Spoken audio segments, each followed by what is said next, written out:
여호와의 인자와 긍휼이 무궁하심으로 우리가 진멸되지 아니합니다. 이것들이 아침마다 새로우니 주의 성실하심이 크시도소이다. 아멘. 오늘 말씀을 가지고 데스밸리에도 하나님은 계십니다 라는 주제와 제목으로 주의 마음을 같이 나누기를 원합니다. 이번 미국 방문 중에 가장 기억에 남는 시간 한 가지를 꼽는다면 졸업식도 아니고 친구들을 만난 것도 아닙니다. 그거 다 중요하지만 가장 개인적으로 보름의 시간 중에 가장 기억에 남는 시간은 바로 미국 서부 캘리포니아주 중간에 있는 데스밸리라고 하는 이 장소를 방문한 것입니다. 여러분, 제가 밴드에다가 어젯밤인가 미리 오늘 새벽인가요? 제가 2시에 일어납니다. 시차 적응 때문에 2시에 일어나서 계속 있고 한 9시 정도에 잠이 드는데요. 일어나서 기도하고 말씀 보고 하지요. 이 데스밸리에 대한 사진을 제가 밴드에다 올려놨습니다. 왜? 편집본에서는 여러분 보겠지만 실제로 라이브 예배 드릴 때는 그것이 어딘지 잘 모르실 것 같아서 아마 부지런하신 분들은 이미 사진을 보았을 것입니다. 미국이라는 나라는 우리나라와 다르게 공식적인 자가격리가 없습니다. 그러다 보니까 미국에 도착한 지 이틀 만에 친구 녀석이 야, 서부에 동문 보러 가자 해가지고 제 비행기표도 다 예약해놔서 반강제로 비행기를 타고 LA로 날아가게 되었습니다. 도착한 지 첫날 오후에 친구들, 동문들을 만나고요. 더 이상 할 게 없잖아요. 그 다음날 친구가 하는 말이 데스밸리라고 하는 곳에 가보자로 말합니다. 사실은 가기 싫었어요. 왜? 말 그대로 죽음의 계곡입니다. 전 세계에서 평균 온도가 3번째로 높아요. 여름철에는 기본적으로 50도 정도가 되는 곳입니다. 아무것도 살 수 없을 것 같은 더운 곳입니다. 야, 그곳에 굳이 죽으러 가냐, 가기 싫다 했지만 어떡합니까? 친구가 물주인데 친구가 이끄는 대로 가게 되었습니다. 그런데 가서 정말 큰 감동을 받고요. 마음의 도전을 받았습니다. 그 이유가 무엇이냐면 그곳의 풍경이 생각했던 것 이상으로 훨씬 아름다웠기 때문이기도 하고 또한 그곳에 아무것도 없을 것 같았는데 나름대로 풀과 나무 같은 것도 있고요. 들짐승도 있는 걸 보면서 감동을 받았습니다. 무엇보다 그 데스밸리, 죽음의 계곡 가운데 하나님이 살아계심이 저에게 느껴지는 거예요. 야, 이런 황량한 곳에도 하나님이 계시고 하나님이 역사하시고 하나님이 일하고 계시는구나. 이게 느껴져서 참 기억에 많이 남았습니다. 시편 23편 4절이 이렇게 말하죠. 내가 사망의 음침한 골짜기로 다닐지라도 해를 두려워하지 않을 것은 주께서 나와 함께 하심이라. 주의 지팡이와 막대기가 나를 안위하시나이다. 사망의 음침한 골짜기, 말 그대로 데스밸리입니다. 그곳에도 주님이 함께 하셨다고 다윗은 고백합니다.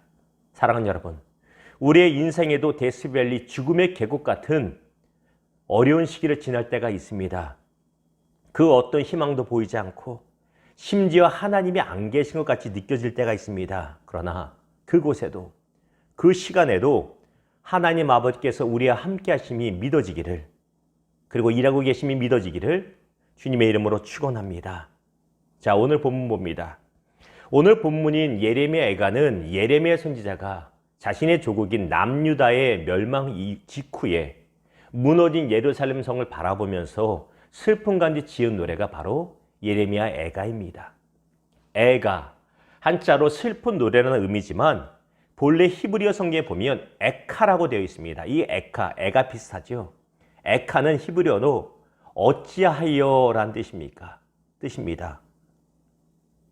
어찌하여 이런 슬픔이 우리 민족에 임했습니까? 어찌하여 이런 패망이, 실패가 우리에게 임했습니까?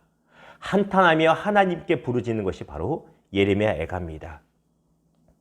예레미야 선지자가 바라보는 현실이 어떻습니까? 철저하게 패망한 조국의 황폐해진 모습입니다. 데스밸리죠.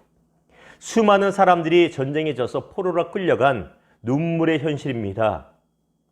마치 데스밸리와 같이 그 어떤 소망과 희망도 찾을 수 없는 것이 바로 예레미야가 살고 있던 그 현실입니다.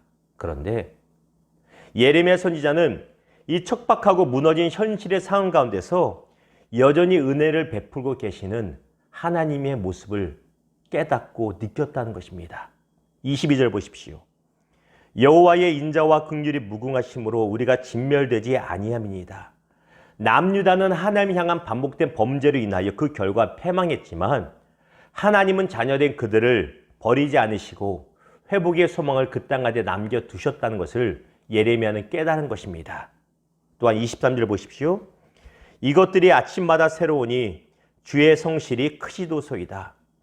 또한 하나님의 은혜가 매일 아침 새롭게 그 땅가운데 임하고 있음을 예레미야는 영적인 눈으로 바라보고 깨달은 것입니다. 마치 광야 40년 동안의 이스라엘 백성의 불순종에도 불구하고 하루도 빠짐없이 만나를 내려주셨던 하나님의 은혜처럼 하나님의 그 놀라운 사랑과 은혜가 소망이 다 끊어진 것 같은 데스밸리 같은 남유다의 상황 가운데도 여전히 매일같이 풍성하게 흐르고 있음을 예레미야는 깨달은 것입니다. 사랑하는 여러분, 우리 삶의 소망이 다 사라진 것 같은 그런 상황 가운데서도 우리 하나님 아버지의 은혜는 여전히 흐르고 있음이 믿어지기를 주님의 이름으로 축원합니다. 말씀을 맺겠습니다. 성경 전체를 보면 죽음의 계곡을 생생하게 통과한 사람들의 이야기가 참 많이 나오죠. 누가 있을까요? 사드락, 메삭, 아벳느고, 이 사람들은 풀무불에 던져졌습니다. 죽음의 계곡입니다. 그러나 하나님은 그곳에도 그들과 함께 계시고 그들을 보호하셨습니다. 다니엘은 어떻습니까? 사자굴에 던져졌습니다. 데스밸리입니다. 그러나 그곳에도 하나님은 다니엘과 함께 계시고 은혜를 베풀어 주셨습니다. 그뿐만이 아닙니다. 요나 선지자는 하나님의 말씀에 불순종하여 도망가다가 결국 큰 물고기 뱃속에 삼켜졌습니다. 그러나 하나님은 물고기 뱃속에도 요나와 함께 계셨다라는 것입니다. 여기서 우리가 무엇을 볼 수 있습니까? 하나님 아버지의 은혜가 이르지 못할 곳은 그 어떤 시간도 그 어떤 장소도 없다라는 것입니다. 우리 찬양 중에 이런 찬양 있죠. 내가 어둠 속에서 헤맬 때에도 주님은 함께 계셔. 이거 아시죠? 옛날 복음성 거잖아요.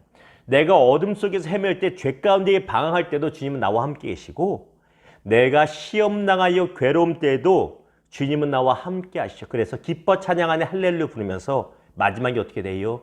주님 나와 함께 계시네. 얼마나 성경적인지 몰라요.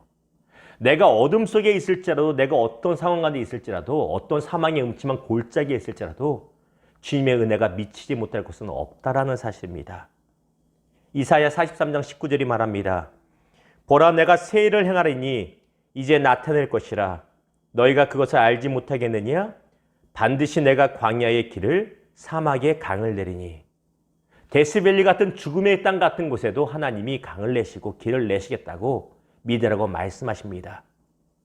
그 어떤 죽음의 계곡 같은 상황, 즉 극도의 고난의 순간이든 절망스러운 순간이든 어둠과 아픔과 실패의 순간이든 심지어 죄 가운데 방황하고 있는 그 순간이든 하나님께서 그곳에 그 시간에 나와 함께 계심을 믿으시고 믿어지기를, 그리고 그 사실을 믿고 힘내시기를 주님의 이름으로 축원합니다. 기도하겠습니다.